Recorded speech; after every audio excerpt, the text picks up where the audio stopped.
अब देखिए उपभोक्ता विवाद में क्या क्या श्रेणियां हैं। तो आप देखिए जो जो पेमेंट से रिलेटेड है, दावे के निपटान में देरी, दावों का निपटारा अगर हो ही नहीं रहा है, दावों को अस्वीकार कर दिया गया, हानि की मात्रा जितनी थी उससे कम दिया गया है, पॉलिसी के नियम और शर्तें ऐसी थी कि समझ नहीं आई हैं, इस प्रकार के विवाद होते हैं। अब इसके लिए क्या आया, एक बीमा लोकपाल आया। ये कब किस किस के अंतर्गत आता है, बीमा अधिनियम 1938 के तहत, इसकी शक्तियों के तहत केंद्र सरकार ने 11 नवंबर 1998 को इसको आधिकारिक राजपत्र में एक अधिसूचना के द्वारा लोक शिकायत निवारण 1998 बनाया गया और उसके तहत ये बीमा लोकपाल बना है। अब ये क्या होता है, लोकपाल होता क्या है? लोकपाल कुछ ऐसा है, मान लीजिए कि आपके आपके परिवार में दो लोगों के बीच में कुछ विवाद हो जाता है, तो ये दोनों लोग अपनी शिकायत लेके जो घर के गार्जियन हैं उनके पास जाते हैं, ठीक है। अब ये क्या करेंगे, ये इन दोनों के बीच में सहमति बनाने की कोशिश करेंगे, मीडिएट करेंगे, समझौता करवाएंगे। वही चीज लोकपाल करवाता है। किसके किसके बीच करवाएगा ये? एक तो हो गई हमारी बीमा कंपनी और दूसरा हो गया हमारा जो बीमा धारक है। ओके, तो अब इनका क्या क्या हो सकता है, क्या क्या काम आता है, ये देख लेते हैं। लोकपाल जो है बीमा धारक और बीमा कंपनी की आपसी सहमति से प्रसंग की शर्तों के भीतर एक मध्यस्थ और परामर्शदाता के रूप में कार्य करता है और शिकायत को स्वीकार या अस्वीकार करने का लोकपाल के पास अधिकार रहता है। लोकपाल के पास अधिकार रहता है। कहने का ये मतलब कि अगर आप कंप्लेंट करोगे तो लोकपाल चाहे तो उसको स्वीकार करे और चाहे तो अस्वीकार करे, ये उसकी अपनी मर्जी है। इसके बाद अब लोकपाल को शिकायत करनी है तो वो किस तरीके से हो सकती है? देखिए लोकपाल को शिकायत हम किस तरीके से कर सकते हैं। एक तो ये शिकायत लिखित में होगी, ठीक है। दूसरा किसके द्वारा होगी, तो बीमा धारक या उसके कानूनी वारिस। अब जैसे समझिए बीमा धारक अगर नहीं रह गए, कोई व्यक्ति घर का मेल जो है वो मान लो बीमा धारक है, उसके नहीं रहने पे कौन उसका कानूनी वारिस होगा? या तो उनकी पत्नी या फिर अगर दोनों नहीं है तो उनके बच्चे, ठीक है। तो इनके द्वारा हस्ताक्षरित होना चाहिए। तो पहला तो लिखित होना चाहिए, रिटर्न में होना चाहिए, हस्ताक्षरित होना चाहिए। किसके द्वारा? बीमा धारक या उसके कोई कानूनी वारिसों द्वारा। तीसरा कि लोकपाल के अधिकार क्षेत्र में मौजूद बीमा कंपनी, माने जैसे मान लो हम लोग रायपुर में हैं, रायपुर की बीमा कंपनी के अधिकार क्षेत्र में जितना एरिया आता है सिर्फ उतने के ही अंदर का लोकपाल के पास जा सकता है। मतलब यहाँ पर बिलासपुर का केस नहीं जा सकता, ठीक है। और जरूरी जो समझ तो रहनी ही रहनी चाहिए, ठीक है। और एक चीज है कि शिकायत को अस्वीकृत कर दिया गया था, इसका कारण ये होगा कि आप बीमा कंपनी को अपनी शिकायत की और उसको अस्वीकार कर दिया गया। बीमाकर्ता द्वारा शिकायत प्राप्त किए जाने के बाद 1 माह, इस चीज को याद रख लीजिए आप लोग, 1 माह के भीतर कोई काम नहीं किया गया, ठीक है। 1 माह तक का कोई जवाब इसमें नहीं दिया गया। पहला तो अस्वीकार ही कर दिया गया, फिर आपने शिकायत की थी, उसके 1 महीने के अंदर कोई निवारण नहीं हुआ। तीसरा है शिकायतकर्ता बीमाकर्ता द्वारा दिए गए जवाब से संतुष्ट नहीं है। शिकायत बीमाकर्ता द्वारा अस्वीकार की तिथि से 1 वर्ष के भीतर की जाती है। ये आपको मैं बता रही हूँ, लोकपाल को आप कब कर सकते हैं?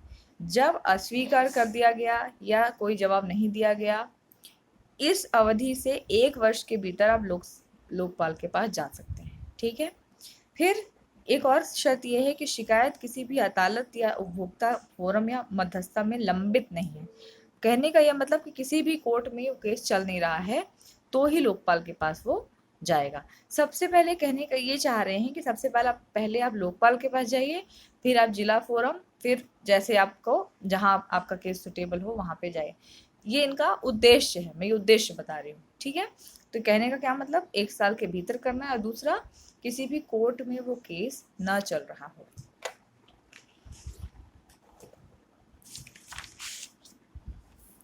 इसके अलावा लोकपाल की अनुशंसाएं माने रिकमेंडेशन माने सुझाव।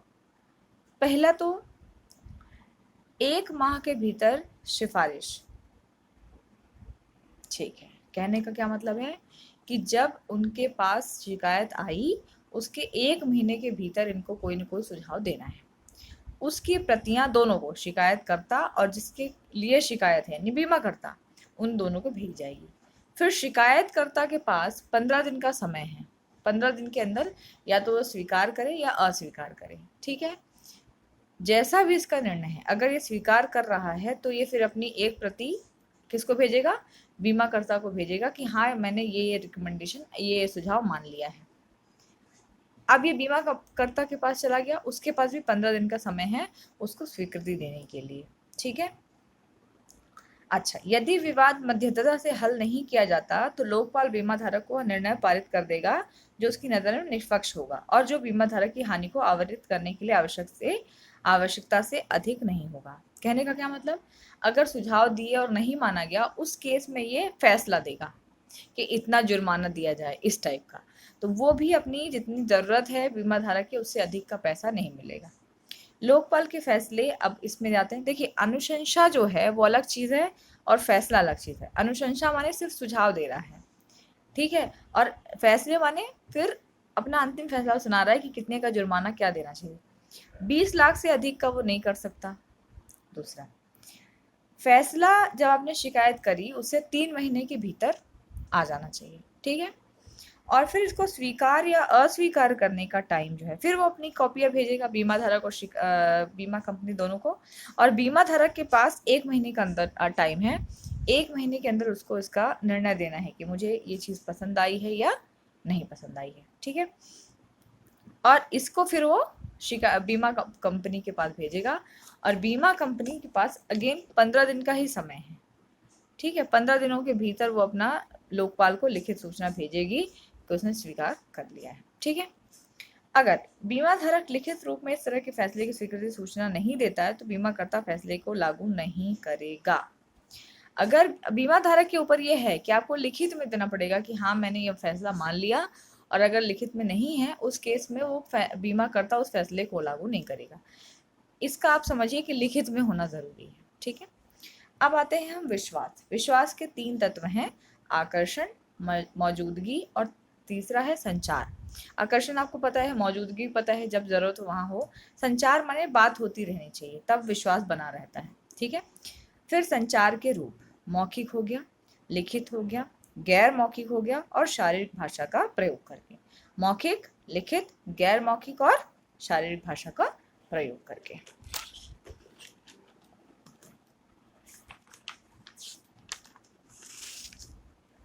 फिर संचार प्रक्रिया को थोड़ा सा ब्रीफ में समझ लेते हैं। वैसे तो हमें पता है, जहां से, जैसे आप मोबाइल फोन का एक एग्जांपल ले लो, ये सबसे बेस्ट है। स्रोत है, आपने कुछ बोला, उसका एनकोडिंग होता है, माने कोडेड करके किसी और को उसका संदेश जो है पता ना चले। चैनल के थ्रू वो जाता है।